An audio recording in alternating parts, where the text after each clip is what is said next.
আয়াতুল কুরসি 7 বার পরে মরিচের মাঝে ফু দিলে আপনি সাথে সাথেই ফলাফল দেখতে পাবেন। আয়াতুল কুরসি এটি কোরআন আল কারীমের সবচাইতে উত্তম আয়াত।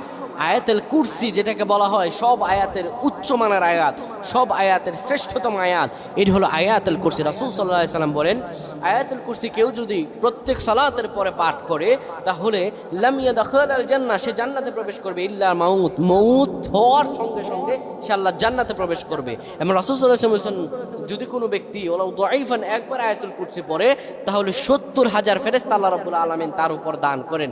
70,000 ফেরেশতা তাকে প্রোটেক্ট করতে থাকে। ঘর থেকে বের হবেন, আয়াতুল কুরসি পড়ে বের হবেন, কোনো অ্যাক্সিডেন্ট হবে না, আপনাকে আল্লাহ তাআলা সকল বিপদ থেকে বাঁচাবেন। আয়াতুল কুরসি হচ্ছে একটি পাওয়ারফুল আয়াত যেটির মাধ্যমে আল্লাহ রাব্বুল আলামিন বান্দাকে প্রোটেক্ট করেন। অনেক ভাইরা, সৌদি আরবে এক ভাই ওই দিন অ্যাক্সিডেন্ট করে বলতেছে, আল্লাহর কসম করে বলতেছে আয়াতুল কুরসির আমল শোনার পরে আমি আয়াতুল কুরসি পড়ে গেছি, সঙ্গে সঙ্গে আমার সামনে 3টা গাড়ি অ্যাক্সিডেন্ট হয়ে গেছে, আমাদের গাড়িটাও অ্যাক্সিডেন্ট হয়েছে, কিন্তু আমাদের গাড়ির ভিতরে থাকা একটা মানুষের চুল পরিমাণ ক্ষতি হয়নি। সুবহানাল্লাহ। এই আয়াতুল কুরসি হচ্ছে একটি পাওয়ারফুল আমল, সব আয়াতের সবচেয়ে শ্রেষ্ঠতম আয়াত আয়াতুল কুরসি।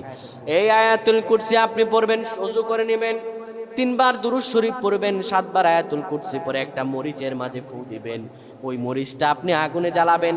আগুনে জ্বালানোর পরে আপনি ওই মরিচটা যদি কারো নাকের সামনে লাগান, যদি তাকে কুফরি কালাম করা হয়, যদি তাকে কবিরাজি করা হয়, কিংবা যদি তাকে জিন প্রজেস থাকে, তাহলে ওই মরিচের ধাকটা লাগার সঙ্গে সঙ্গে দেখবেন জিনটা চলে যাবে, এবং কুফরি কালাম করলে কুফরি কালামটাও কেটে যাবে। আল্লাহু আকবার।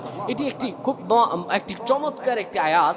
আমরা দেখতে পাই আমাদের ঘরে ঘরে এখন কালো জাদু, ঘরে ঘরে এখন ভাই ভাইয়ের শত্রু কুফরি কালাম করে রাখে, মানুষের জীবনকে বিপন্ন করে দেয়। আল্লাহ তাআলা আমাদের সকলকে হেফাজত করুন। আমরা বলছি আল্লাহুম্মা আমিন।